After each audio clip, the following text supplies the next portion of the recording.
Can people who don't even own this place just pack up and leave? You hardly make any money, and yet you have the audacity to stay in a luxury apartment. I agree, I'll start packing immediately, I replied with calm resolve, then turned toward the bedroom. As we passed each other, Laura gave me a smirk and said, even Eric, who makes $200,000 a year, had to give up his high-rise condo. And here's poor Lenora, who's really the poor one now. I muttered a response under my breath, but Laura's scoff cut me off. What? Stop whining and just get your stuff packed. With her words echoing in my ears, I silently gathered my belongings. I then placed a suitcase full of their things in front of Eric. I've packed everything. Both of you need to leave the apartment now. The story flashes back to my student days. My name is Lenora, and I grew up in a family of 4 with my younger sister Laura, our parents, and me.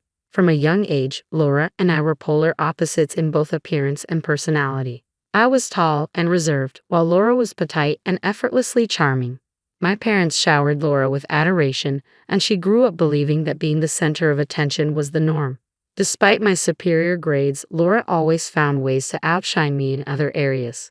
Whenever my academic achievements were acknowledged, Laura would immediately redirect the conversation to her own popularity. Who cares about grades? Listen to this. I've been cast as the lead in a school play for the cultural festival. Everyone recommended me. My parents' eyes lit up with interest. Wow, that's fantastic. Way to go, Laura. You've always been so loved by everyone. Good communication skills are more important than studying these days, don't you think? Lenora, do you even have friends? You're always buried in books, even in middle school. Even though my parents showered me with their love, Laura seemed to take it for granted. Lenora, what would you like for your upcoming birthday? My mom asked. I'd like a winter coat, I replied. All right, we'll go shopping for it soon. As soon as Laura heard this, she chimed in. I'd like a coat for my birthday next month too. Really? Well, let's go shopping together then, Mom agreed. When the shopping trip came around, it revolved entirely around Laura's preferences. I want to shop here, she declared, pointing to a store with designs that were far too cute for my taste. I was hoping for something a bit more subdued, I suggested, trying to redirect. Oh, come on, it's too much of a hassle to visit multiple stores. Just pick something from here, Laura said, pulling me toward a rack. Lenora, try this one on, she said, holding up a coat she had picked out. I think it'll look great on you. I'm not really into it, I protested. Just try it on. It'll look good, trust me. Reluctantly, I ended up buying the coat, despite not liking the design. On our way home, Laura leaned in and whispered, I'm glad you bought it, but that coat might not suit your plain looks. Even someone like me managed to get a boyfriend in high school. As we walked, someone approached and asked, Hey Lenora, is it true you're dating the baseball team's co-captain? Yeah, I guess, I replied, a bit taken aback. A few days later, Laura proudly declared, I'm dating the captain of the baseball team now. Oh really? So, your boyfriend is the captain, and mine is just the co-captain. I guess that means I win, Laura said with a smirk. Sure, you do, I replied, trying to sound indifferent. Laura always seemed to be in competition with me, but it didn't really bother me. Despite my nonchalance, Laura's underlying hostility never faded. After I graduated from college and started working at an IT firm, Laura landed a receptionist position at a prestigious company. 2 years later, she boasted, my company is far more renowned than yours, Lenora. Even the recruiters recognize it. I'll have my pick of highly educated, high-earning men. I'm planning to marry rich and quit working. Laura spoke with an air of triumph, as if her main goal was not just to work but to secure a wealthy husband. At her company, Laura dated various men both within and outside of work, eagerly updating me on each new relationship. Don't you have a boyfriend, Lenora? She would often ask, seemingly intrigued by my lack of romantic news. I find my job fascinating right now, so I'm not too worried about having a boyfriend, I replied. Laura laughed sarcastically. That's such a cliched excuse. Lenora, with your small company, you'll never meet a decent guy. But a year later, I met Eric, and our relationship progressed swiftly. We got engaged, and when I introduced Eric to my family, Laura was taken aback. Lenora, didn't you say you didn't need a boyfriend? She asked, surprised. At the time, I really felt that way, I explained. Eric quickly stepped in to deflect the attention. Laura, love is unpredictable, you know. I'm sure a charming girl like you gets what I mean. Laura blushed at Eric's charming smile. Yes, she stammered. Then she leaned in to whisper to me, Lenora, where did you find such a handsome guy? Is he from your company? No, we don't work at the same place, I replied. I figured.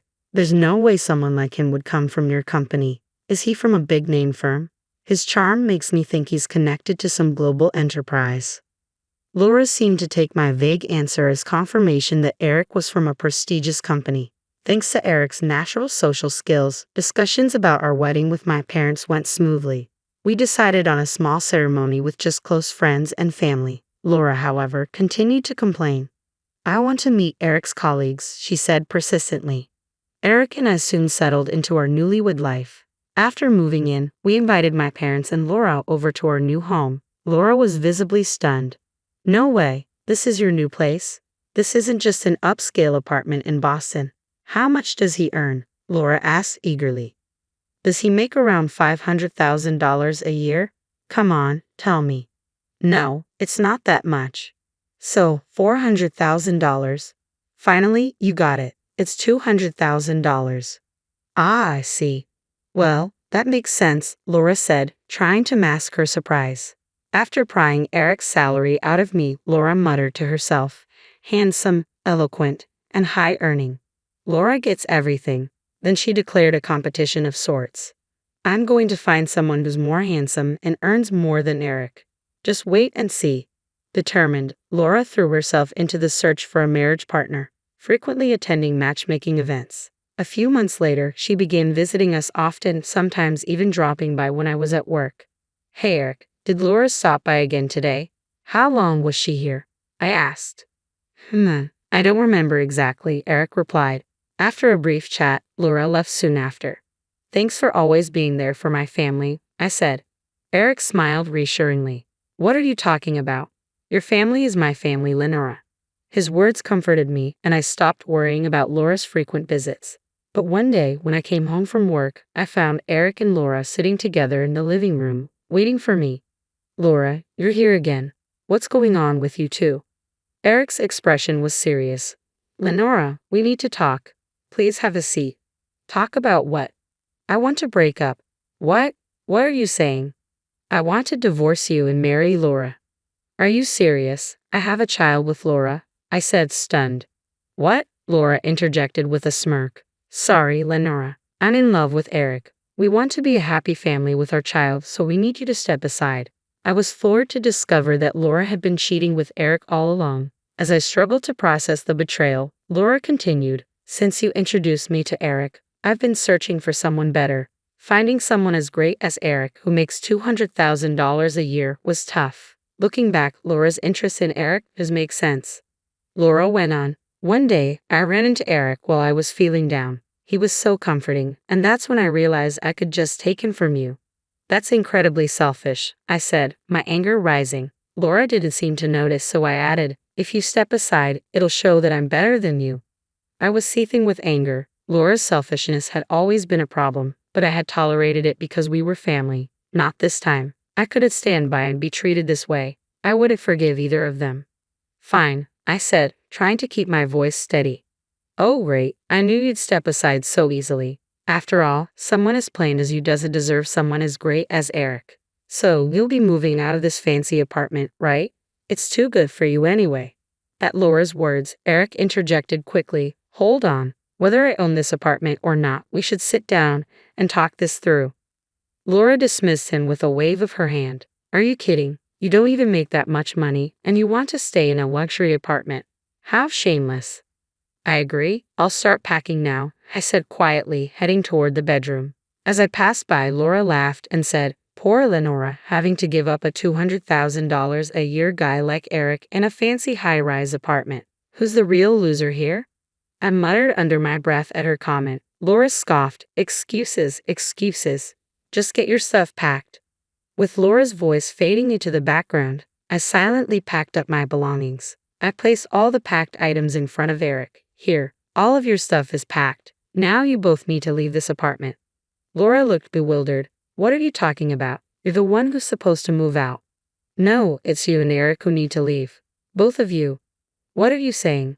Laura asked, confused. You were the one who said it's shameless to stay in a luxury apartment without making much money, I said.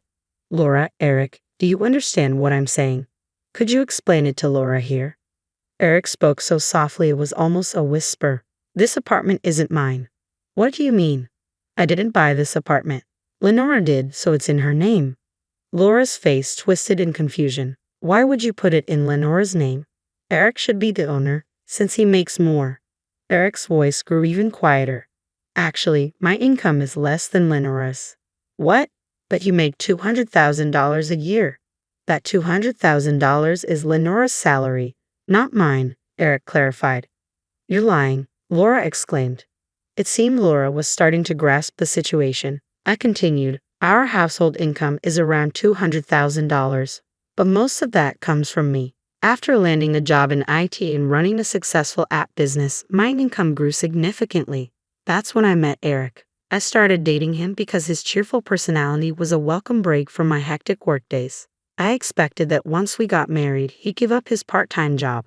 But as my income increased, Eric's work ethic diminished. By the time I finished explaining, Laura's face had drained of color. Wait, Eric has a job, right? He's not unemployed? He's essentially unemployed, I said. I stayed with him because he provided emotional support when I was busy, but he's just a man of empty promises who's been depleting our savings. You've done me a favor by taking him off my hands. But Eric always paid for upscale restaurants on our dates and even bought me designer clothes. That means he must have savings, right? I couldn't help but smirk at Laura's comment. That's just Eric for you, always putting on a show. He's been reckless with his credit card to impress people. I was the one left to clean up his financial mess. From now on, our accounts will be separate. You two will need to figure out how to handle the bills. Wait, so he's been spending wildly on credit cards without any savings? Who does that? I don't understand the mindset of someone foolish enough to cheat with his wife's sister. And honestly, the mindset of a woman who cheats with her sister's husband is beyond me as well. So you're saying my dreams of marrying a man who earns $200,000 and living a luxurious life in a high-rise condo are completely ruined? Without a shred of mercy, I kicked both the pathetic Eric and the crumbling Laura out of my apartment. I swiftly finalized my divorce with Eric and filed for alimony. Given their confession of infidelity, they had no grounds to contest the financial demands. Even after discovering that Eric was unemployed, Laura had no choice but to marry him because she was pregnant with his child. She hoped that fatherhood might make him more responsible. However, Eric's lazy habits remained unchanged. Initially, he had cheated with Laura, believing she was wealthier due to her position at a top-tier company. Yet he had no intention of contributing financially himself. He continued his part-time job, depleting Laura's modest savings to cover the divorce settlement and leaving no room to address credit card debt. As newlyweds, Laura and Eric fell into a cycle of debt.